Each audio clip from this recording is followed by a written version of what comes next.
আর একটা ফাও কথা কি, আমার ছেলেকে নাকি আমি রেখে চলে আসছি, আমার ছেলেকে আমি নিয়ে চলে আসছি।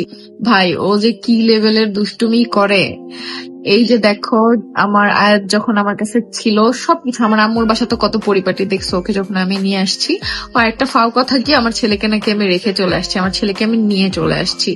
1 বছর পরে ওকে নেওয়া হয়েছে, 1 বছরও আমার সাথে ছিল, ঠিক আছে। যাই হোক, তো ও যখন আম্মুর বাসায় ছিল আমার সাথে 1 বছর, কোনো কিছু ধরতো না। আমার আম্মুর বাসা তো কত পরিপাটি দেখছো, আর তখন আরো বেশি পরিপাটি ছিল।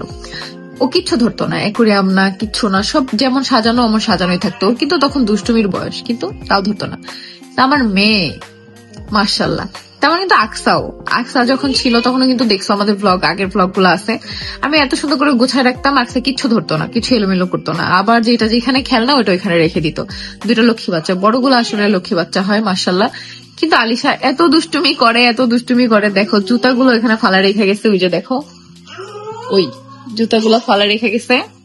এখন আবার কি যেন ধরতে পারে নাই, ফ্রিজের মধ্যে যে ছোট ছোট বোতলগুলো লাগানো, ওইগুলো উঠায় ও খাবে। ওইগুলো এমন চেষ্টা করে ওইখানে কোলে নিয়ে যাইতে বলে, ধরে। আবার এই যে জুতাটাকের উপরে আমি সাজাইছি যা যা, এই যে সব এলোমেলো করে রেখে গেছে। তখন আম্মু কোলে করে নিয়ে আসছে, এটা ধরে এটা ধরে। আমি বলতেছি এত দুষ্টু কেন করো? হ্যাঁ, আমি তো ছোটবেলায় দুষ্টু ছিলাম না। আমার আম্মু বলতেছে কে বলছে দুষ্টু ছিল না? আর এই মায়েদের একটা লজিক,